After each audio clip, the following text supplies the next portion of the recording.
Good afternoon, and thank you for joining us for today's hybrid program, Well Crafted, the History of the Western North Carolina Furniture Industry.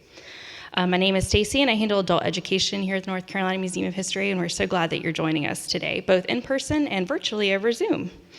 A few quick housekeeping notes. Please hold your questions until the end of the program. Once our professor is done speaking, myself and our adult programs intern will ask him as many of your questions as time allows. And if you're joining us over Zoom, type your questions in the chat function and we'll get those too.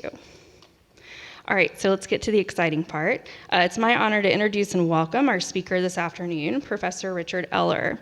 Eller is a historian whose work on regional history has included award-winning documentaries, including a 17-episode series called Back Then, as well as feature-length productions on Piedmont Airlines, the 1944 polio epidemic, which if any of you have been with us for a while, he actually spoke here about some of his research with that a while ago, and Hickory's own Untouchables.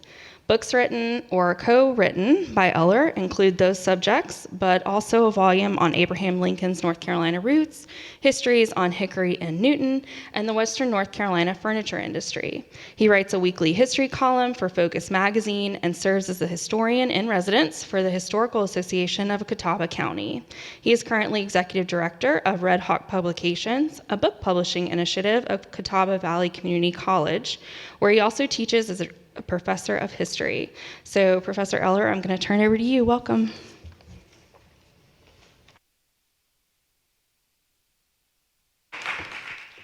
Hi. Welcome, and thank you for coming out today. I love to talk history, so this is the best way for me to spend lunch. As we get started, what I'm going to do is, over a 7-month period, when I was working on the book, I did these PowerPoints and did these sessions at our local library in Hickory. So some of these slides are from that, and if you want to, you can just watch those, and that'll give you kind of the run-through of the story. I put them on a timer because I'm your typical history guy, and when I start, I won't shut up. So I will, once I get started on this kind of keeps me on track. So let's take off. One of the things about history is you can't tell it all, right? So you have to figure out a piece. And once I read about, and this was in the Anvil of Adversity book, which is about J.E. Broyhill, his son-in-law who wrote the book talks about furniture being in two concentric circles that come together in Statesville. So what that did was that gave me a jumping off place to start talking about the Western side, because in a book club that we had up at the Historical Association with Leroy Lale, he says, the Western side really doesn't get the kind of love that it deserves. And so we started talking. He helped me out with, and you'll see him come up in some of the slides, but he started helping me with some industry individuals who could give me some insights and some interviews that I could include in the book. Now, as far as furniture goes, it's that thing right after shelter. And so you see it in every migrant society that comes to the backcountry. And they would make their house, and they had all that abundant wood. And you would see from time to time people decide that they wanted something a little better, so there was the imported furniture. But this house that's in Catawba County, built sometime between 1810 and 1820, that Mr. Lale actually owns, you could see many of the details that show a society sophisticating, a society wanting to show off what it has produced. And so you'll see things like that. Cabinet makers are no different in Western North Carolina than they are in Eastern North Carolina, any place else.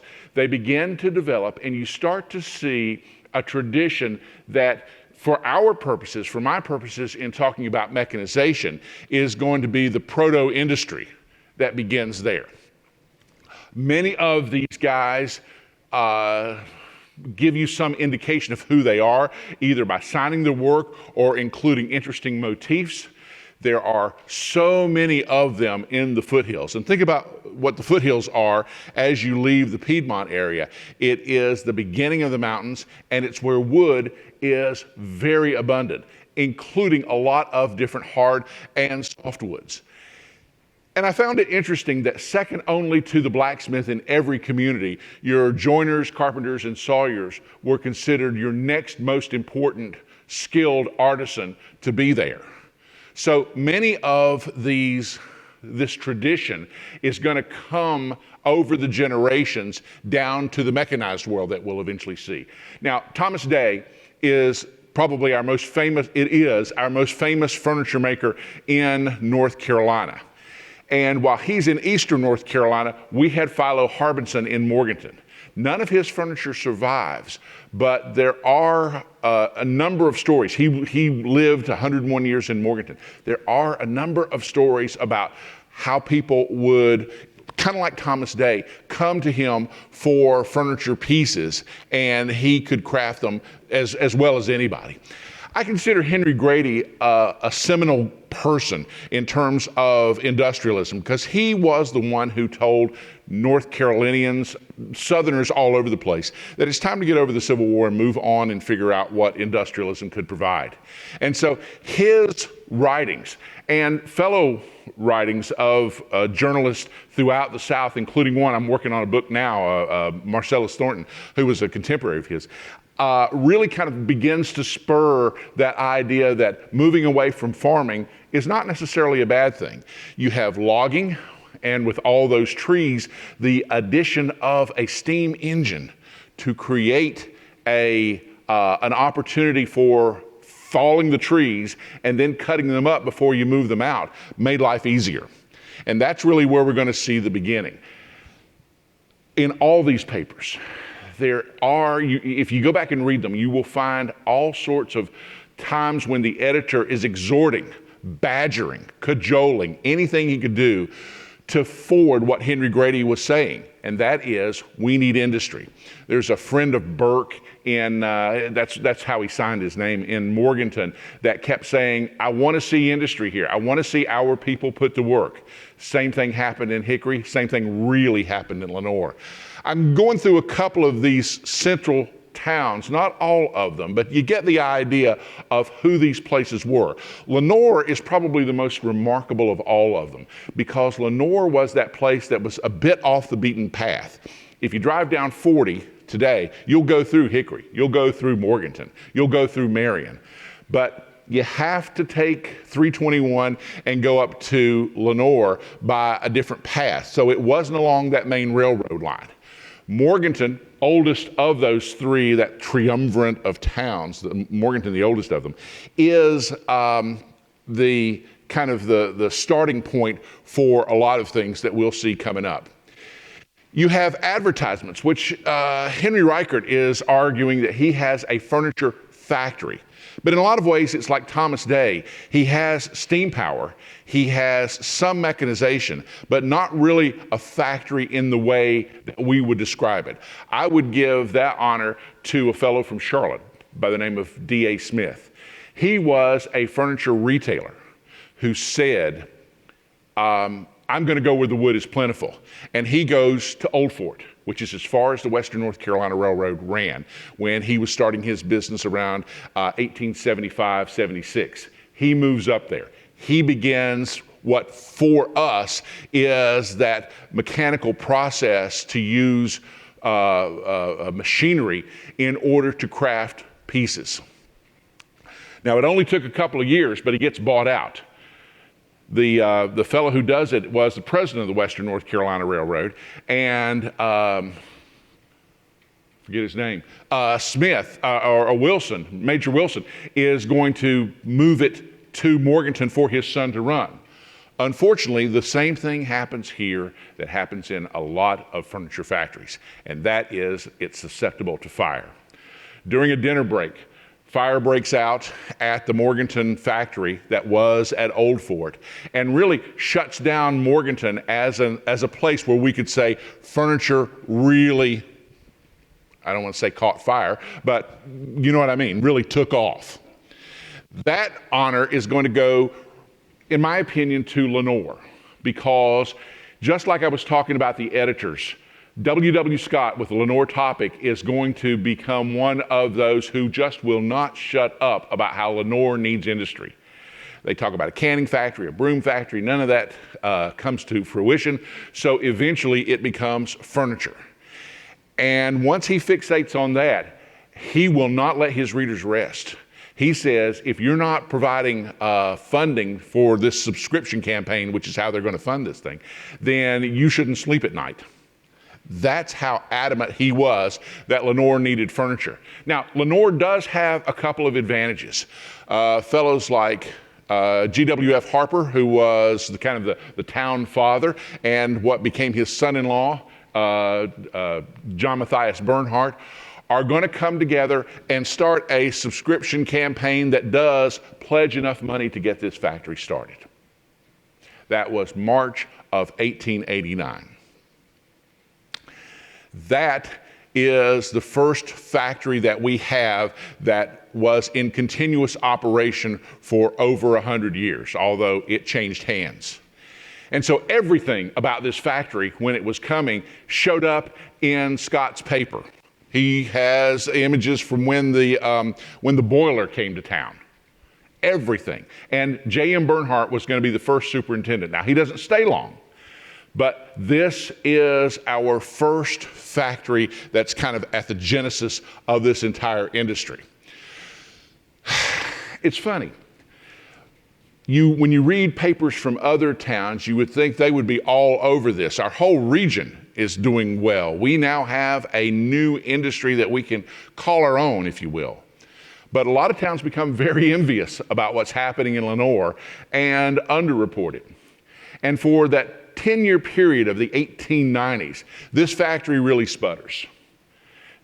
They can't seem to keep there's a fire there. They can't seem to keep production going, even though they have a retail outlet and several very good customers, including the Green Park Inn. They try to lease it out to these two guys from the north, from Pennsylvania, whose real intention seems to be to try to get a railroad line that goes across the Appalachian Mountains. Wouldn't that have been something? As a way to take transportation to the west. But they're going up in the mountains to pull down the furniture, pull down the wood so that they can continue to build furniture. They're not successful. Then you got the Kritz brothers, you got the Wren brothers from High Point. There's a lot of interaction between High Point and Lenoir in this era, in that effort to try to get this factory up and going and to become substantial. It really doesn't. It isn't until the Harpers take it over and just buy it out that we see it become what eventually will be the Harper plant that becomes part of the Bernhardt chain. Meanwhile, Hickory's already involved in wood making, just not furniture. What they make is wagons, and Piedmont wagon becomes a substantial industry for Hickory. But while the wood is being pulled out of those mountains and taken to places like Grand Rapids, which was the established capital of furniture in the United States at the turn of the century, you get a guy like George Hall, who is going to say, it's a shame we're losing all that money. We might be buying that wood, only we'll pay 3 or 4 times for it because it's going to Grand Rapids, it's going to be made into furniture and sold back to us. Meanwhile, in Statesville, I think the Key Company is key there because that was a descendant of the Key family. It was Philip Barton Key. And he's going to go from making whiskey to a new industry, which is furniture, along with all those other companies. Meanwhile, you begin to see the creation of the Southern Furniture Manufacturers Association. This is important because it begins to say there's enough companies being created here that there needs to be a trade group, and they'll have a big impact. In a place that isn't even a town, outside of Morganton, this group of investors led by Sam Huffman is going to start his own furniture company that we know as Drexel. Apparently, he didn't want to pay the taxes in town, so he moves between Morganton and Hickory in a wilderness and decides Drexel's a nice name. There's a Drexel University, Drexel family in Philadelphia. They sound upstanding. Let's name it that. And the town comes after the factory. because these factories are employment hubs. They're community hubs, really. And so once you have people coming there, they're going to need goods and services. And Drexel's still a small town today, but it is so because of the factory that's there. As a matter of fact, the town is still there, the factory is not. What that leads to in Burke County is several more companies that come around. And Drexel's going to be important for another reason, in that it is going to engage in a lawsuit because of the use of child labor. The United States is trying to put a tax on companies that use child labor. And Drexel pays the tax, but it wants its money back. Takes it all the way to the Supreme Court and wins in 1922 that measure by Congress was unconstitutional. Unfortunately for Drexel, you're going to have a period of turmoil, let's say, in that they're going to go through a number of presidents in a very short period of time. And that includes two sons of the Huffman originator, Sam Huffman. His son, R.O., is eventually going to become president and stay president until he retires. I think that's around 1965. But here's an interesting story, and I love all these side stories I discovered that went on in furniture. This one has to do when R.O. Huffman's brother Frank was president. He sees a guy drinking a beer at a roadside stop in a Drexel truck. Got out of a Drexel truck. Comes up to him, fires him. Realizes nobody can drive the truck because it's straight drive. Hires him to take the goods to Marion, where they had a plant. Fires him again. Realizes nobody can get the truck back to Morganton, has to hire him again, and then when he gets back to Morganton, fires him for a third time. That guy, Pat Petit, is going to eventually become one of the longest serving members at Drexel Furniture because he hires him back, and is also going to become the mayor of Drexel later. It's kind of those side stories that I think make really any book, but a history book, if you can talk about the personal experiences of them, extremely interesting and very personal for us, because we think of furniture as maybe like one of the driest subjects you could talk about, but it's really the people who built it that made all the difference in the world. Meanwhile, this industry is starting to get its feet. It's starting to get other people besides the Bernhardts and the Harpers and Lenore who say, yeah, I think this will work. And you get a guy like Dr. Kent, who really seemed to enjoy finding native arrowheads more than anything else, and sent a bunch to the Smithsonian Institution, who starts his own furniture and coffin company. He also starts Kent Coffee. And if you know anything about furniture that's mid-century modern, that's pretty highly appreciated, Kent Coffee Furniture is that. I mentioned Joe Stone here. He's a unique crafter. You get so many of these kind of furniture adventurers who come along, who pass through the scene, that are part of a company or two or three or four for a while, and then they go off and do something else. I mean, this is really the Wild West days of Southern furniture production in Western North Carolina. But these two guys are seminal. They're the Broyhill brothers. That is Thomas H. over here, early picture, later picture, and his brother J.E. They operate like relay runners. Tom is 12 years older than J.E. And what they do is Tom has a sawmill. And when the furniture company he's supplying wood to cannot pay for the wood, they give him a 4% stake in the company. Actually, it's the Kent company. And eventually he grows that to the point that he takes over. Now, his brother is going to be, as 12 years younger, he's going to go through World War I, learn typing skills while he's in the Army, come back and go to work for his brother Tom at no salary. But at the end of the year, Tom gives him stock in the company. And that's going to be important because he's going to take that stock and eventually start his own company. One of the things that J.E., Ed Broyhill, is very good at is sales. It's also having the guts to buy when everybody else is selling. That'll be coming up. Meanwhile, these companies are starting to get bigger. The big furniture market's in Chicago. And what they do is they send reps there who also are selling other brands of furniture. in order to be represented to the retail market all over the rest of the country. I think this is interesting about World War I is it almost spelled doom for Southern furniture makers when the War Production Board said in January 1919, we're not going to allow you to make any more bedroom furniture because we need that work for something else.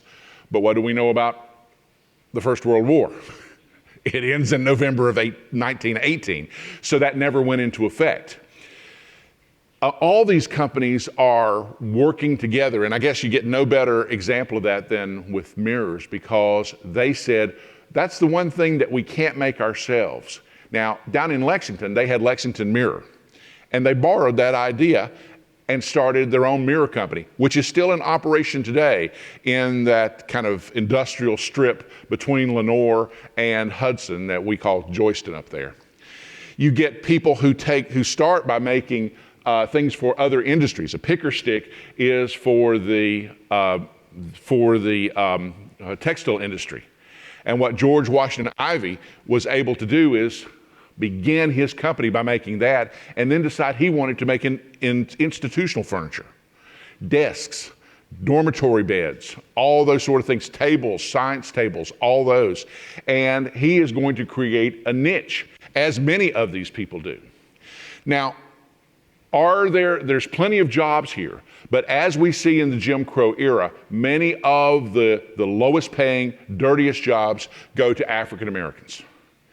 And I thought it was an interesting story that during World War I, when there was pay parity, black and white workers were making roughly the same thing, and white workers found out about it, they wanted to go on strike, or they wanted a raise.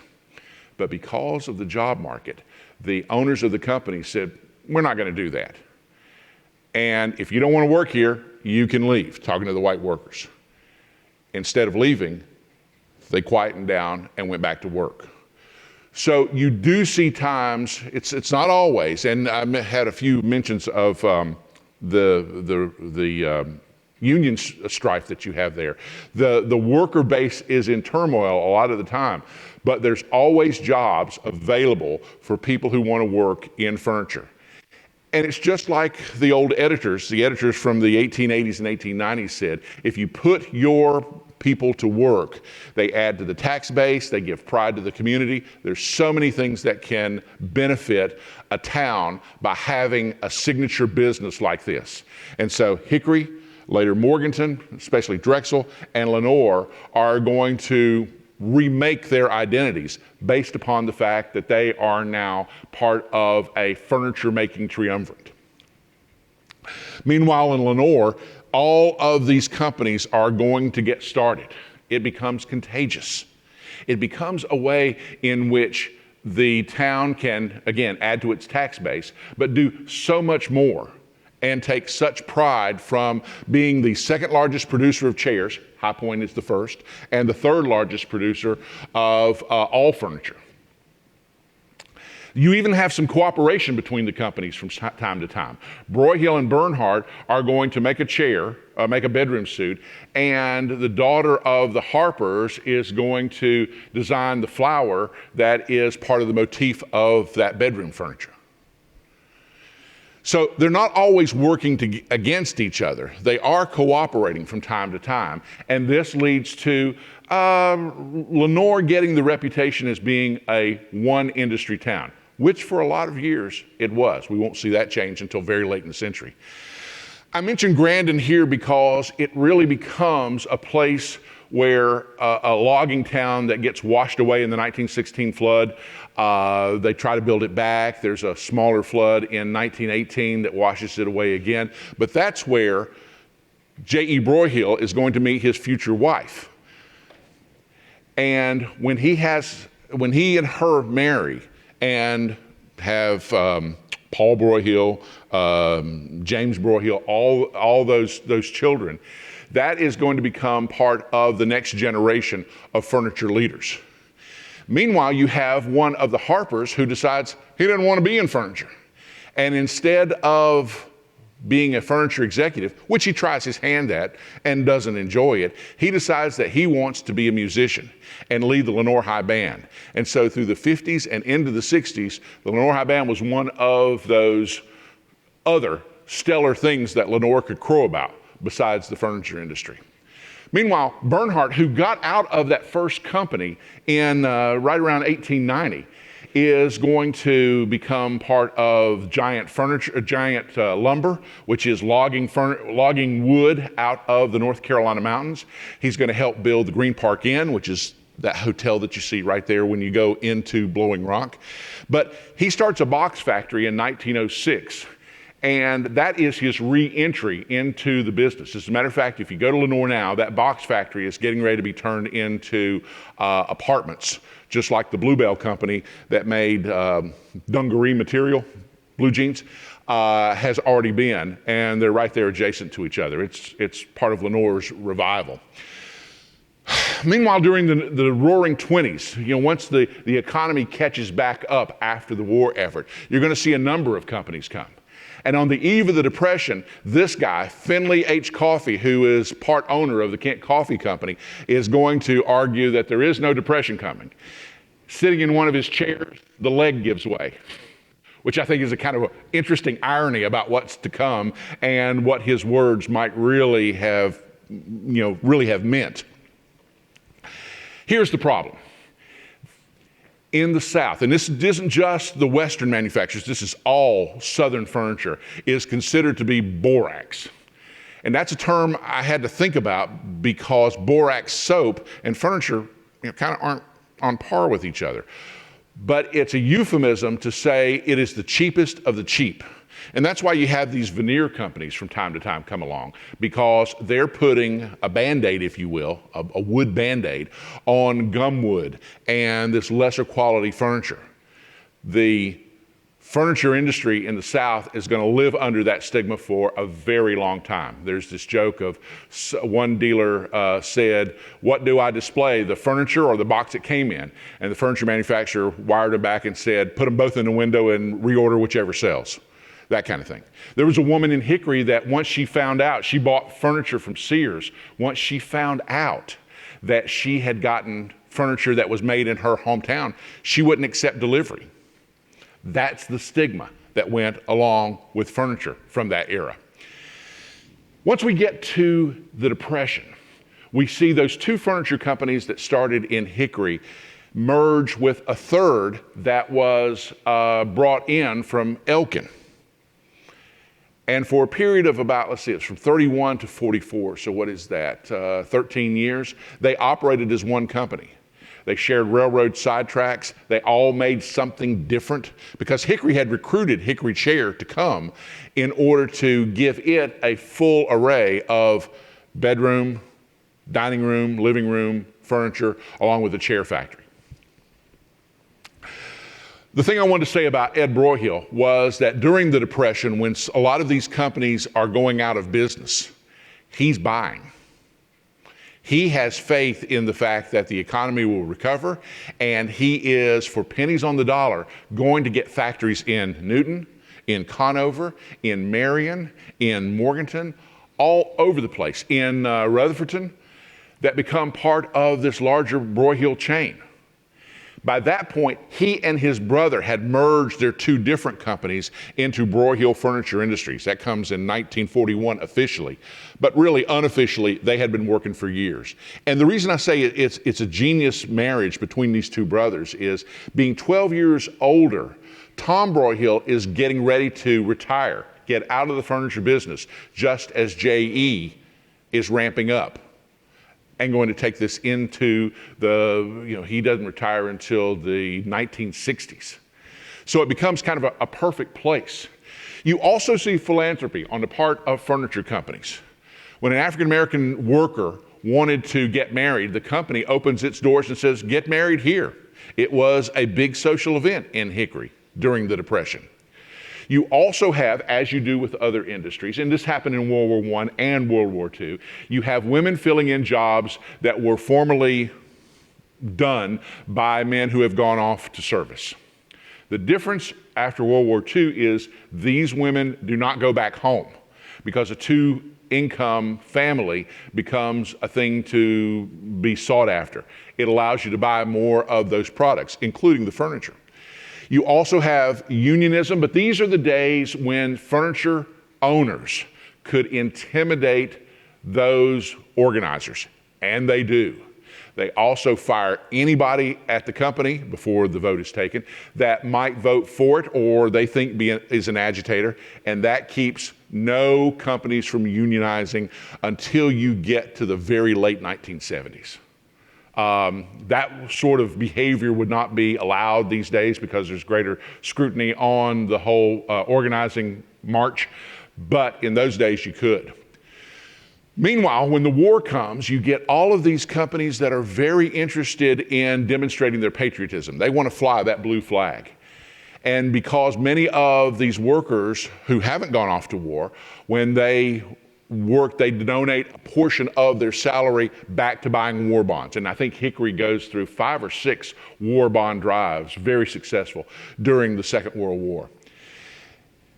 In 1944, when those 3 companies that I talked about, that was Hickory Chair, Hickory Furniture, and Martin Furniture, when they came together in 44, they decide to split back apart. And one of them gets sold to an outside company, but when local folks find out what that company is going to do with them, they said, no, we're not going to allow that, and they bought it back.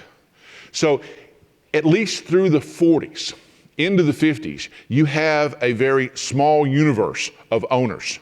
And those owners are very famous for walking through the factory, knowing everybody that worked for them, doling out philanthropy when they had workers that needed, kind of like the Jim Jones marriage. All of this was I won't say it's a family, but it is a much friendlier relationship than we'll see later in the furniture industry. You get people like the Bruces, Hamilton Bruce and his wife Mary, who start their own company making these chaise lounges. Out of a small basement in downtown Lenoir, Ham and Mary come together. I mentioned J.E. Broyhill. Well, this is the second generation. Paul Broyhill just died, 3 or 4 years ago. But he said from his birth, he was going to be expected to be the one to take over when his father retired. And he was.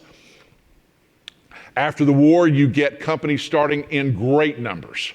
Henry Wilson, H.E., Ralph Edwards, R.E., and Don Van Noppen formed the basis of the company. Up our way, we tend to merge names together, and so that's what becomes Henry Don Furniture. I thought this woman is especially interesting to the story in that she comes along as a salesperson or a marketer for Henry Don Furniture. And when she writes for furniture magazines, she talks about just how dreadful Southern furniture is. I mean, all that borax stuff, yeah, she's on board with that. But when Drexel hires her, and she doesn't stay very long, but what she does do is she begins to help Henry Don become one of those companies who's a lot unlike the others in that they're making really good furniture. And you saw an earlier slide where Drexel's doing the same thing. An odd choice, but during the Depression, when other companies are making cheaper furniture to try to sell to more people, Drexel's going the opposite way with some of their lines like Tureen and that sort of thing. What I found interesting also was just how easy it is to start a furniture company. When I talked with Leroy Lale and he was saying that there should be a book on Western North Carolina furniture, he made the statement that there's probably more furniture companies that are started at cocktail parties than any other place. Because 2 guys will get together. You'll get a salesman and a production person. And they decide that they can make furniture, and either out of the back of one of them's basement or shed in the back, or in some rented space, they are going to come together. And Hickory Chair is going to be one of those places that seems to be a training ground for a lot of this furniture. Meanwhile, during the war, look at the number of government contracts that go to these Western North Carolina companies. I think Spainhour was interesting because when they realized they couldn't make the furniture for that price for the government sues them. And when they go to court over this, they lose, but the government ends up paying more for the furniture they buy than the the extra that Spainhour said it would take to make that furniture. I was able to interview a guy like Hank Ruhlman, whose father was a salesman, and he got into the very same business as his father. When he went with him on a trip and found out that his father, for just going there and standing and talking to a furniture retailer, made $60. He said, because he came out of it, he said, "How much did you make, Dad?" And he said, $60. And at that time, that was a good week's salary for anybody working in any other kind of job. Actually, it was more than that. And for the rest of his adult career, he decided that what he wanted to do was make people happy. And so he said, when you go in and you make a sale and they want the furniture that you're selling and they can make a profit at it and you've sold it, there's no better feeling than that. He talked about cutting flips one time. Meanwhile, Hickory and Lenoir and Morganton, that western end, is going to start to become its own entity. They want to break away from that 1921 furniture exposition that you see in High Point, and they're going to use the local community center to do so. They put up sheets in between them so that they could offer their own furniture market. And in 1951, the western side begins its own independent, distinct furniture market. Now, some companies have their own showroom, like North Hickory Furniture. So there was a range of places that when furniture buyers came to Hickory, they needed to hit to see all the furniture. And that really begins that competition between Hickory and High Point for who controls furniture. Meanwhile, the city of Hickory invests in that building. And if you want to see that building today, you can see it because it is the new Appalachian State University Hickory campus. It's gone through several ownership changes and several different looks, but that was originally built to become the showroom to take the place of the community center, because the whole sheets in between the displays wasn't as professional as they wanted to be. Also, you had a privately owned one, and that is Hickory Furniture Mart. Started in the basement of a restaurant with 6,000 square feet. Leroy Lale, the guy I mentioned, I'm going to talk about in a bit, because he takes that over and just does very, very interesting and very innovative things with it. When I was a kid and we'd be driving up the road, you'd see the back of transfer trucks that had this sign on them. I thought it was true. What I didn't know was that it was the western end of the furniture industry crossing swords with the eastern end of the furniture industry, that other side of the figure 8 on its side. These markets, when you were in Lenoir, Morganton, or Hickory in April and October, you couldn't get a seat at a restaurant. You couldn't get a motel reservation, because all of these people were flocking here to see this furniture. And through the 70s into the 80s, it was, for that 10 days in April and October, a very busy place. It also was a source of employment for a lot of people who made their budgets. And I'm not talking just about the furniture. I'm talking about those ancillary businesses too, that made their business, made their quotas for the year based upon that influx of people. Meanwhile, Drexel is just growing into a behemoth. It and Broyhill are going to become the 5th and 6th largest furniture companies in the world. But remember, furniture is a fractured business. No company owns more than 3 or 4% of the market. There are so many of them out there. So for Drexel to be this big was significant, especially since it was the only game in town. It was the town. And they didn't always hit the home run. At times, they had fuzzy furniture that people made fun of. They had cardboard furniture for kids that had an expected shelf life, like when the kids would, destroy it by living in it, then they'd go on to, move out and live on their own. Then you could just throw the stuff away.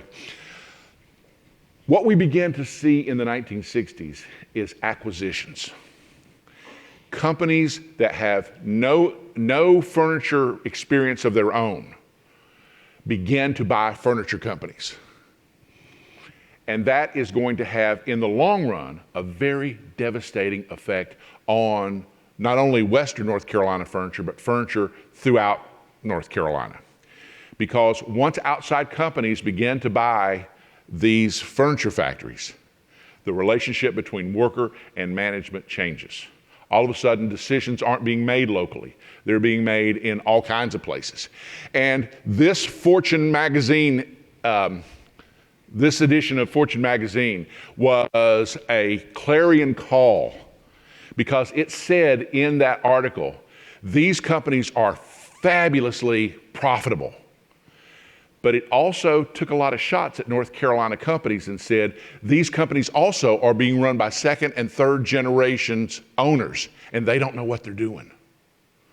They talked about how some companies, well, they beat up Paul Broyhill pretty heavily for saying he had no quality control department at Broyhill. They also said that there were companies that had workers that were trying to nail in screws instead of screw them in. I mean, it made people look really bad. Now, the company they really took to task was Bassett in Bassett, Virginia. How they owned the church and the school and all the pieces of the town. But once that happened, that's when Champion Paper buys Drexel. That's when all of these companies start to sell out to larger conglomerates that only want to diversify. They're not really interested in furniture for furniture's sake. They're interested in having a division that is furniture, because if it's that profitable, then it's going to be a cash cow for the corporation.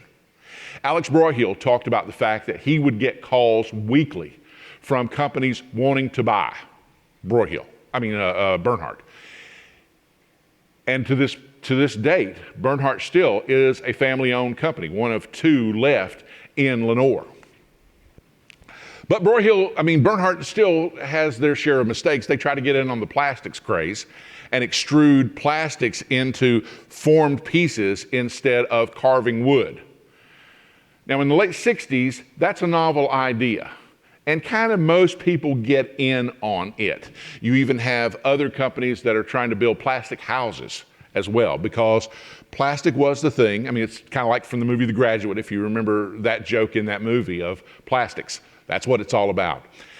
It stood the possibility of really ruining the furniture industry, but once you get to the mid to late 70s, that's kind of a fad that the Western North Carolina furniture industry, and it isn't just Western, I mean, you see it all over the place, is going to grow out of. Meanwhile, here in Raleigh, furniture has become such a big business to North Carolina that NC State University has started a furniture program, mainly for management and engineering. NC State being an engineering school, you can understand that. The community college where I work now had at one time a simulated factory because they were also training workers. But most management people had that NC State degree and came back and got into the management chain to become VPs, presidents, all that sort of thing. Not everybody liked that idea. I found a newsletter from Hickory Manufacturing that said everybody can't get a higher education, and if they do, they may not want to work in furniture. And that became a problem as to how much education do you give your furniture workers? Do you give them enough that they decide they don't want to work in furniture? Where's your base of workers at that point? Meanwhile, you get a guy like Wayne Burris, who is sort of like a P.T. Barnum guy.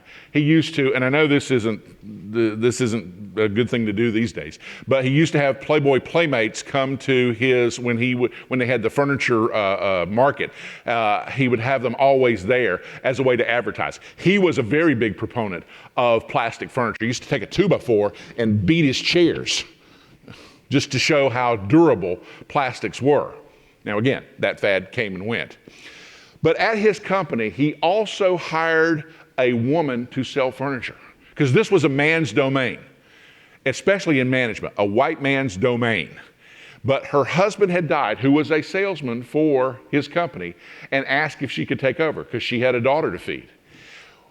No, look at her numbers. 6 months, she had sold 87.5% of what her husband had sold for the year.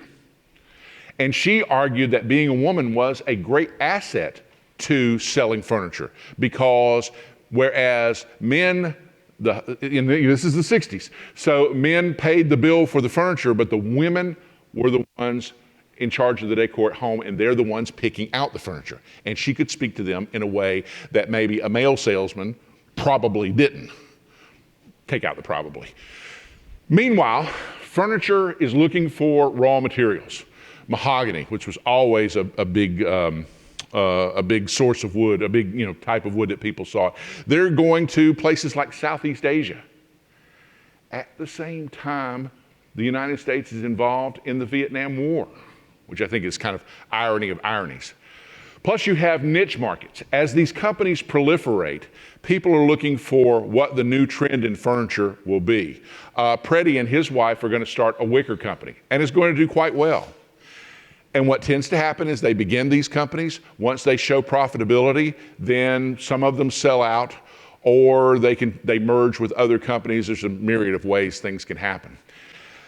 Bernie Tremlett is an outsider who comes to Lenoir and decides that during the furniture market, he's not going to close during Sunday morning church hours, which causes a furor in Lenoir. Because it's a very traditional, in a lot of ways, Lenoir is a very small town in terms of its traditional social climate. And when he says they can go to church if they want to, but I got furniture to sell, that demonstrates the kind of cognitive dissonance between management, a lot of it now outside because it's not local owners, and the local population. Meanwhile, working in the furniture industry is still considered a low-skilled job. And for most people who worked in the factories, they're making just over, in 1970, $100 a week, which isn't bad, puts food on the table for a lot of families, and because you have a low cost of living in Western North Carolina, it makes it manageable. But you certainly don't see people that are getting wealthy as a result of working in the furniture industry. They keep those jobs just above minimum wage. And so in the 70s, when a husband and wife are laid off, that makes things doubly hard. And the 70s are going to be some tough times. I would argue that the 1960s were kind of the heyday for furniture production in Western North Carolina. Once the hard times of the 70s come, it begins a downhill slide. Not to mention that lack of control that many furniture companies have as a result of outside ownership. Notice this. This is 1984, and not all the companies responded, but notice that in terms of management, it is overwhelmingly male and it is overwhelmingly white, 87%. 24% of the workers are women, about a quarter, with about 10% is African American. And I stress that not all companies supplied data to this, so we don't know how accurate that really is. The numbers are probably lower for women and people of color. Meanwhile, and this is kind of the important one, is that it isn't until like the very late 70s that there is a furniture company that actually wins a union, or its workers vote in a union. The company does what it tends to do, and that is kind of slow walks the process until eventually they voted out later because they didn't get what the union had promised.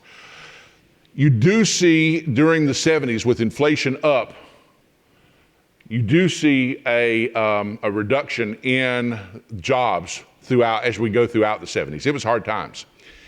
Meanwhile, in 1980, the unthinkable happens. Drexel is already sold, but Broyhill sells to the International Shoe Company out of St. Louis for $151 million. And other companies follow suit, not for those kind of prices, but other companies do as well. Broyhill was the biggest employer in Caldwell County, in Lenoir, and that whole region with all of its plants that JE had bought before. But because they sell to Interco, which goes through the years and gets sold out into other companies as well, it's going to mean that workers are going to lose agency. And by the mid-'80s, the furniture market is gone too. This is an era when High Point and Hickory were competing. And what generally happened was people would either fly in or drive into High Point. And then they go up a day and look at what's happening in the western end. Now, they've got a week. So they go up, spend a day or two there, look at everything, go back to High Point, may have liked what was in Hickory or Lenoir better, but don't want to drive up there again to make the purchase. These are retailers. And so what they end up doing is they buy something comparable in High Point, which is going to reduce the impact of Hickory, Morganton, Lenoir even more.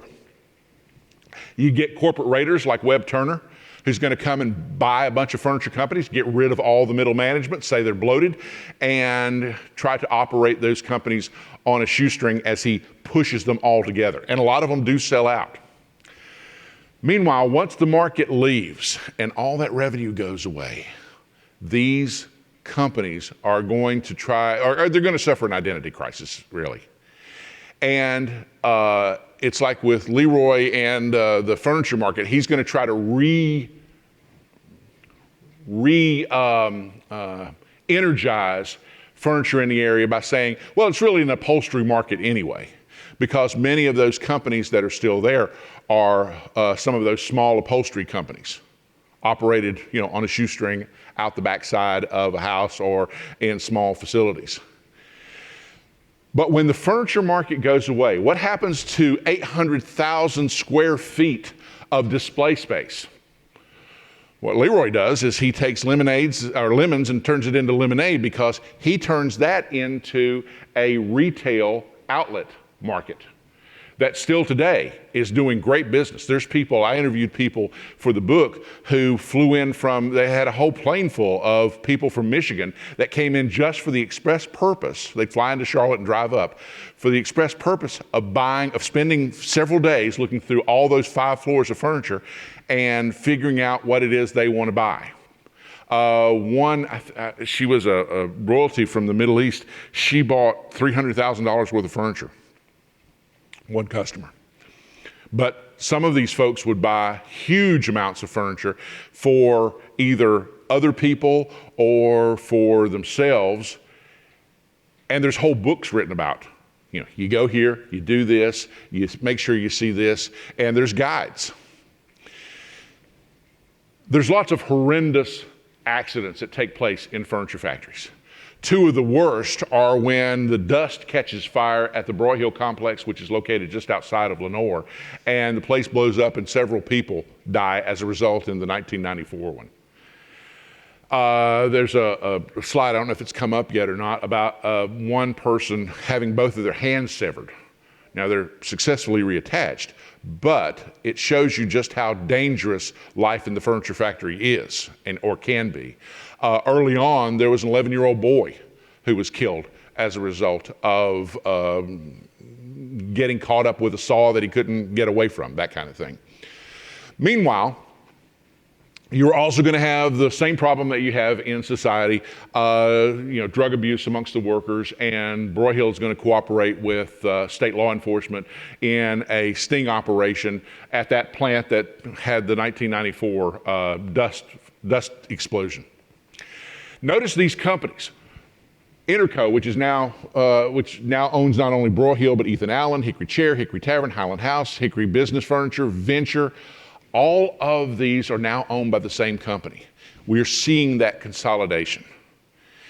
And whereas that might create a economy of scale, what it isn't good for are the workers. I was talking to a woman, we're doing another offshoot project of this, where we're trying to talk to furniture workers, not just furniture workers, but textile workers, furniture workers, and hosiery workers, the 3 industries that are kind of the mainstay of Western North Carolina. And she was talking about working for Henrydon, but said when Drexel came in and took over for the last few years that they were in operation, that the attitude changed, things changed. The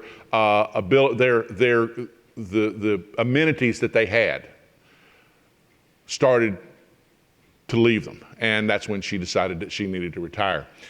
Meanwhile, you get these companies that are looking to the community college system, and CVCC is one, Caldwell Community College is another, that help supply whatever industry needs. And that may mean up at Caldwell, they gave GED classes to their workers on company time because they had suffered under that moniker of not caring about their workers, keeping them low skill, low pay, all that sort of stuff. And I remember reading about one person who said she was thrilled over the fact that after she took those GED classes, I think she worked for Broyhill or Bernhardt one, and she said she went to the grocery store, and for the first time she didn't just have to look at the pictures on the sides of the cans. She could read what she was buying in terms of her groceries. So in that respect, these companies, the philanthropy of these companies was good for the community. Wasn't always that way. 1995, right at Christmas, Singer, who's one of those companies that had bought, I mean, they're a sewing machine manufacturer, right? They had bought Consolidated, which came from Kent Coffee. They decided to shut down. The governor it's Governor Jim Hunt at the time, sends a whole team up there to try to help people. Now, in good economic times, like it was in the mid-90s, other companies could absorb those workers, at least for a while. Other shutdowns include, and the number in parentheses is the number of workers that were let go. But you can see what's happening as we go through the 1990s into the 2000s. That joining of Henredon and Drexel as part of the Masco ownership. And Masco was famous for having faucets, water faucets. That was their core business. Furniture just came extra. What that brings us is kind of the beginning of the end. Because when I first started working on this, I was in grad school in the 90s. And I thought, well, I'm going to write a life and death story. Rise of the furniture industry, fall of the furniture industry.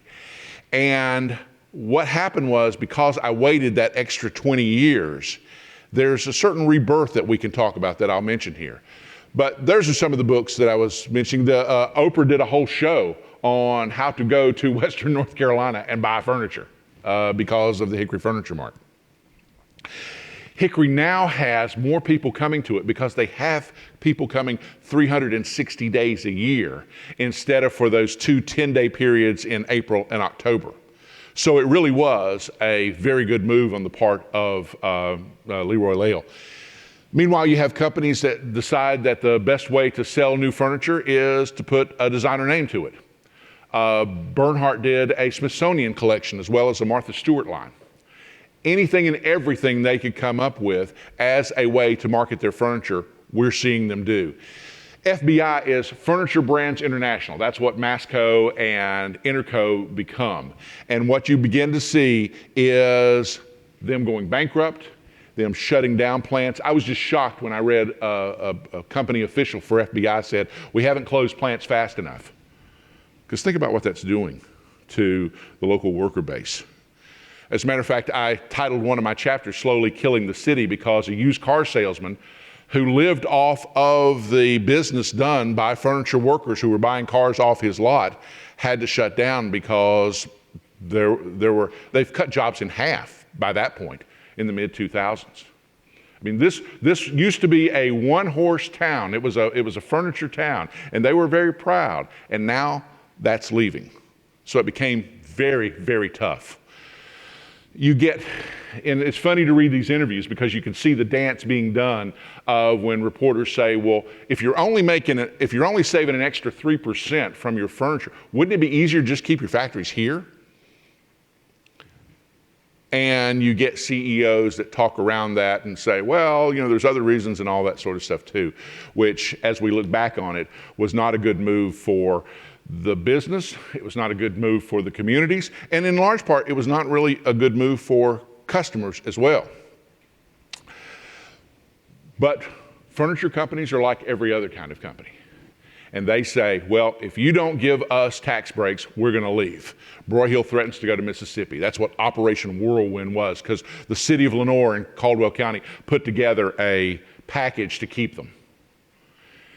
Once Kincaid finds out about it, they do the same thing, even though they went on record as opposed to the Broyhill bailout until they needed the same thing themselves.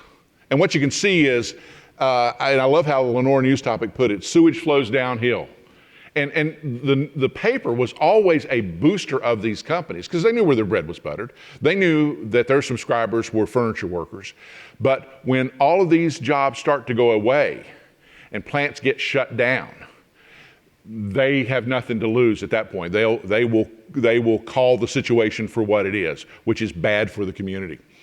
Kincaid itself, after starting as a company that made just cedar cabinets and was a big employer, kind of like the 4th or 5th largest factory in Caldwell County, shuts down.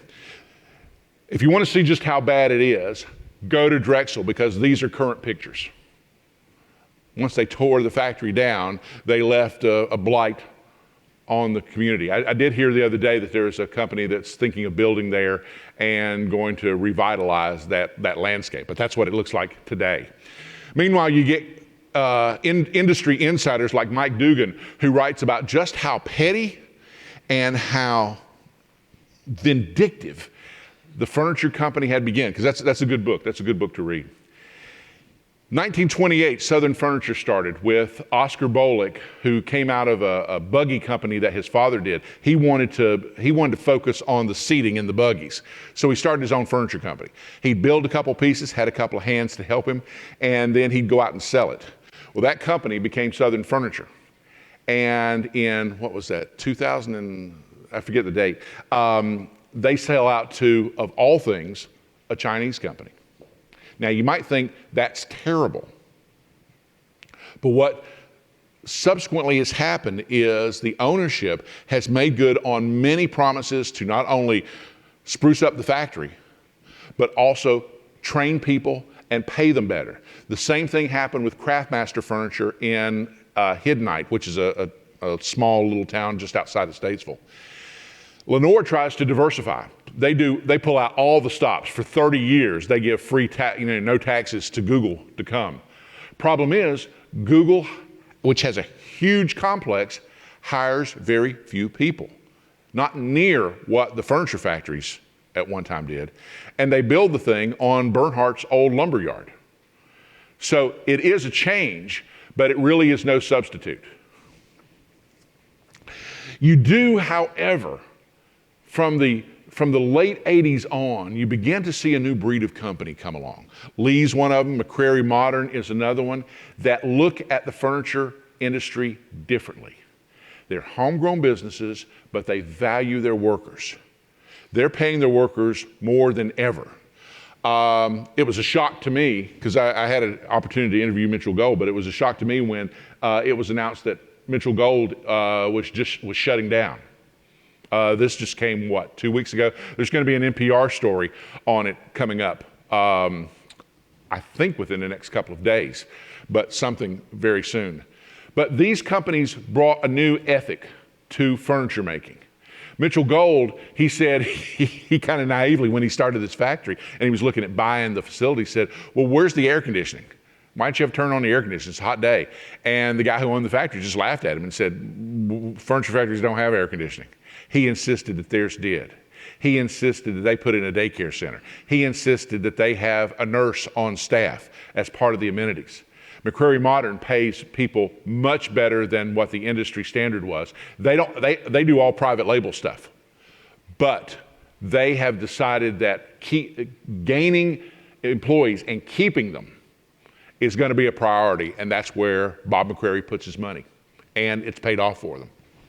Meanwhile, you still see the names of the old traditional legacy furniture companies in and around Lenore, Broyhill Walking Park, Broyhill Civic Center, all carry the name because once they sold out, they started the Broyhill Family Foundation that funds many of those things.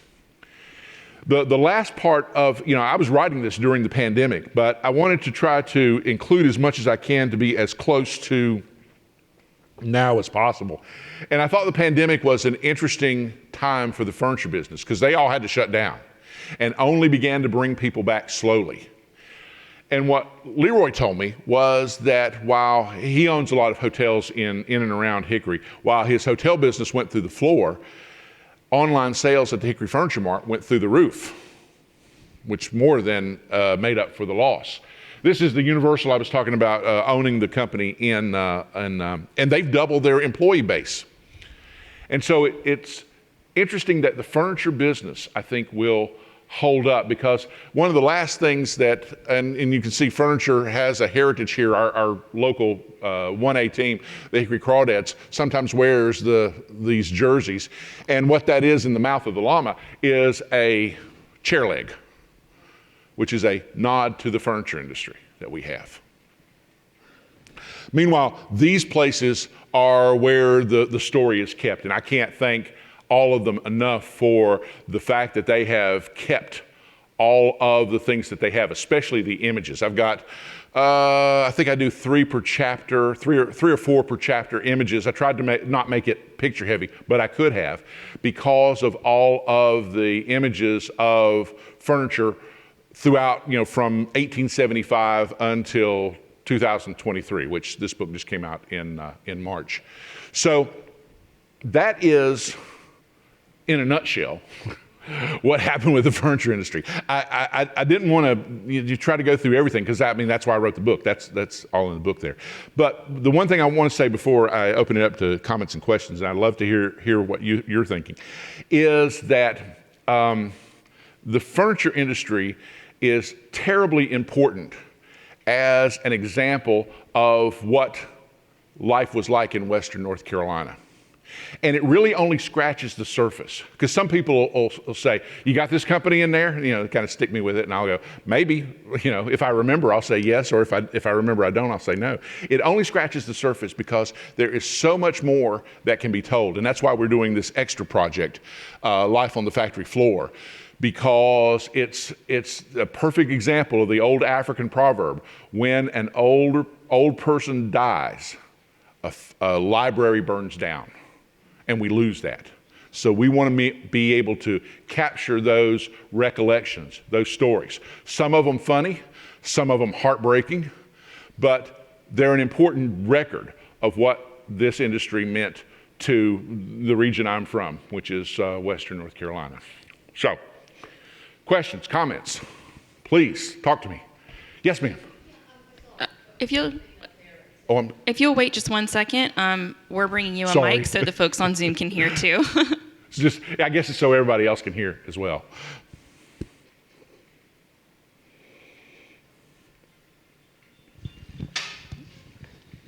I got your mic for you. Yeah, I saw up there the Asian invasion. Tell me, can you talk about that a little bit more? You begin to see in the 80s and 90s portions of the product being made offshore. And when those corporate CEOs and that corporate leadership finds out that the product can be made cheaper elsewhere, it begins a flood. They go from 1 year when it's like 1% of the product to 12%. And it just continues to grow from there. There were stories in the early 2000s of companies buying just the nameplate, or they'd buy a company just for the nameplate, and they'd move all the operations to China in order to continue to let the consumer think it's an American product. Well, it is an American product with an American name, but it's not in terms of where it was produced. But some people say that's fair, because remember, the South stole furniture manufacturing from Grand Rapids, Michigan. That's where the furniture industry was centered prior to all of this happening, prior to 1875 and for some time after it. And so what happens in the South is only the natural progression. You're looking for cheaper labor. And we Southerners were cheaper labor. We were cheaper than Boston or New York before Grand Rapids. And still, Grand Rapids holds a distinction of still having the best furniture design school in the nation there, as a result of being that center of furniture there. But that's what I mean by that. Now, case goods in large part are gone. They're being made elsewhere. Sometimes they're assembled here, which is kind of a way in which I saw a Ford commercial the other day. I was watching football that said, "Our products are assembled in America." Think about what that's saying. The same thing with furniture. But the great thing that has saved, I would argue, furniture in North Carolina, especially in the West, is the custom upholstery market. Because people to get their product the way they want it, a lot of people will pay good prices.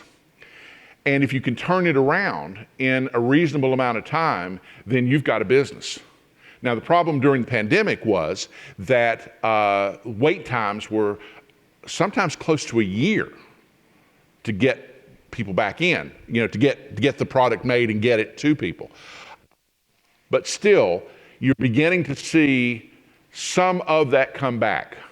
Some of it's because, and I have a story in the book about a guy who worked at a furniture company, and he would go to the warehouse and he'd hear popping. And he stood there and tried to figure out what it was. And finally it dawned on him that was the veneer popping off furniture made offshore. And so he dragged the president down there, who was not happy about having to go, and said, just stand here and listen. And we'd hear the pops. And he's like, what is that? In that typical, I'm not happy to be here kind of way. And he said, that's the veneer popping off the furniture that you had made elsewhere.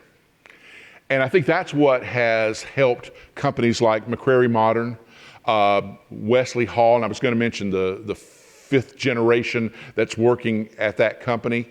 A brother and sister duo I think he's in his early 30s and she's in her 20s. That gives me hope that the furniture industry will go on. But what they've done is they've brought all that back. But for those years, it was an experiment. Some of it has stayed.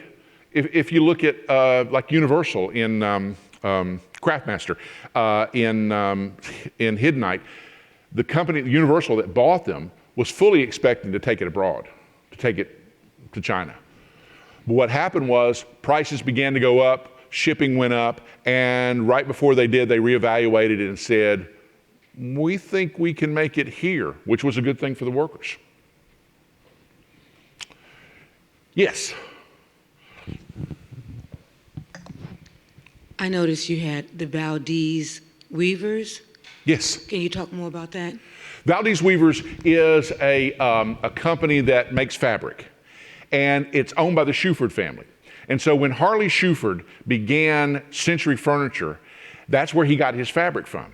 And he did, I think, a really ingenious thing, and this was early post-war, like 47. He went out to all the frame shops that made frames for sofas and chairs, the wood center, and said, I want you to make stuff just for me. And he went to Valdez Weavers was within the family, so he had, an inside track on that. But it gave Valdez Weavers a whole nother market for its product. And it's still going, strong today as a result. Anything else? But thank you for that question. I love to talk about the ancillary businesses that go along with it because there's so many. I have furniture from, I think the brand is Tell City, Indiana. Do you know if the Indiana furniture industry was it developing at the same time as North Carolina, or what would you know about that? It was never as large as North Carolina's furniture industry, but you had a center in Indiana. As a matter of fact, a lot of the early people who came to North Carolina, and I'm talking in the teens and 20s and that era, some of them came from Indiana. So Indiana had a long-standing furniture tradition too. Strangely enough, Mississippi did. And the innovation that Mississippi brought to it is motion furniture. The recliners, when you can pull the thing and it'll do something. That really came out of the Mississippi tradition. And not to say that North Carolina makes all the furniture for the rest of the nation. It doesn't. Every state, don't let me overstate it. A lot of states have pockets where they have furniture companies. Indiana has a very strong one. Illinois does as well. Mississippi does too. But what North Carolina was able to do is have just more of them. And the other thing is the Price is Right. Broyhill advertised, put their furniture on the Price is Right, which gave Broyhill a national name. Because people watch the Price is Right. And so when they gave away their furniture on that game show, it went a long way towards establishing this Western North Carolina company as a real big name in furniture. Now you can get Broyhill furniture. I think it's at Big Lots. They have, when you go in there, they're supposed to have the center portion of it in Broyhill furniture, and that's how they're marketing. But Broyhill furniture has left the Broyhill family a long time ago, 40 some years ago. So, yes, sir. Oh.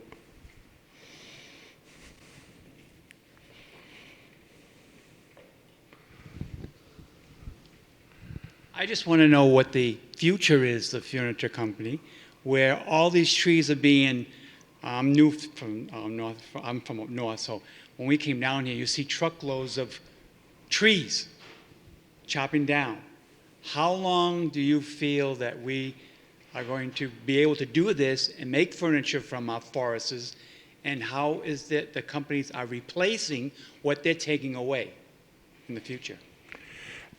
That's really hard to say, because by the time you got to the 20s, these furniture companies were having to go much further than North Carolina for their trees. But some of them decided that they were going to grow their own forests, because trees is a renewable resource, although it's a slow one. So they were going all over the world to get their trees. It is really hard to say how sustainable that is, because every other industry is recycling. The place that's thinking about taking over the old Drexel eyesore there in Morganton, they take old socks and turn them into new yarn. So they're recycling. The furniture business does not have that kind of luxury. So it is going to be very hard for them to do so. And I doubt they ever can. But what you have seen is them be able to take things like chips and make chip core out of them. And so the parts of the furniture that you don't see are largely glued together. And that's a phenomenon of the 60s, when some of these companies were going to places like Germany and buying very expensive machines in order to create chip core, all those, those kind of composite materials. And if the American public will accept non-wood furniture, I think you will see some future in that. These companies tried everything. They also tried assembly furniture, kind of the IKEA model, where you put it together yourself. So they've tried a little bit of everything. I'm sure they're very focused on it, and that's probably a better question for somebody at NC State that's on the cutting edge of that. But that's kind of beyond my pay grade at this point. So. Anything else? We have two questions from folks online, and then we'll have time for one more question after that. Okay. Both the folks online are asking if there are still any North Carolina furniture companies that are family-owned, and if there are, what are they? Since I specialize in the West, I can speak to that in the West. You have Century, which is owned by the Shufords, Harley Shuford Sr. that I talked about with the frame shops and the Valdez Weaving company, that is still owned. And as a matter of fact, has grown so large that they're buying other furniture companies. So that's still in the Shuford family. You also have Bernhardt, which now is in its fourth generation of Bernhardts that are managing the company. And also the Bell family, who were related to the Harpers in Lenoir with Fairfield Chair. In 2021, they celebrated their 100th anniversary. So you do have them. And, you have these newer companies like Bob McCrary with McCrary Modern. And part of the issue for him was, what's the succession plan? And so his son is now termed the, CEO in waiting. And I got a chance to interview him, and he says it's an interesting job, waiting for his father as he backs out for him to move in there.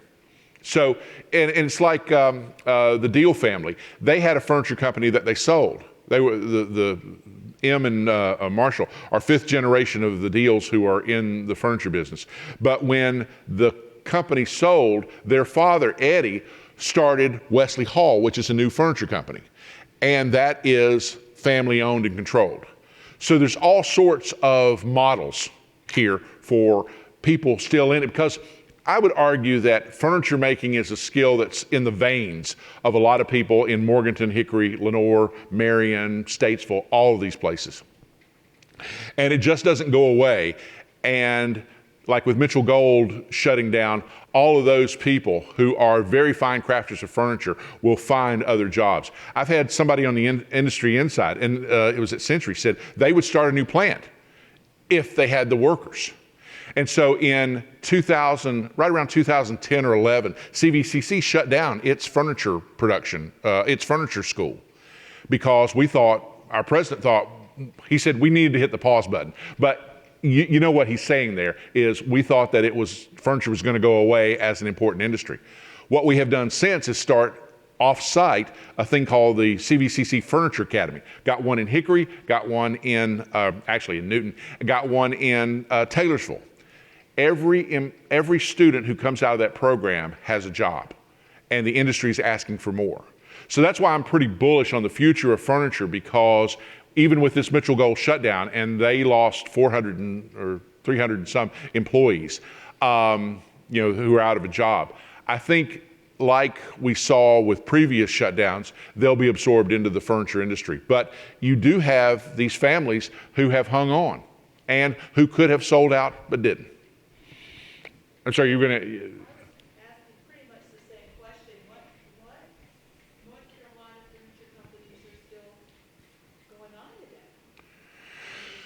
You're saying there are a few.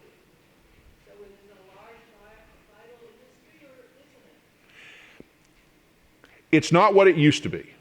It's not as big as it used to be. But it is, in my opinion, coming back. Because if you go down, and I was lucky this summer to go down to, and if you get a chance, you should go down to the High Point Furniture Hall of Fame. They have built a fantastic facility that really not only shows where furniture's been, but also shows where it's going. So again, it's not as all-encompassing or as large in terms of employment as it once was, but it's still viable and it's still hanging on. And I think as we go forward, we'll begin to see companies that are going to specialize and do quite well. But we're in a global market, so that made things different. Professor Eller, thank you so much for sharing your incredible research with us today. Just a quick reminder that Professor Eller will be outside in the lobby signing copies of his book right after this program. We also want to invite you to check out the museum's newest exhibit, Furniture, Crafting a North Carolina Legacy, which is currently on exhibit on the 3rd floor of the museum. Thank you so much for joining us today. Have a wonderful rest of your day. Thank you. And sorry for going over, but that's what sometimes I do.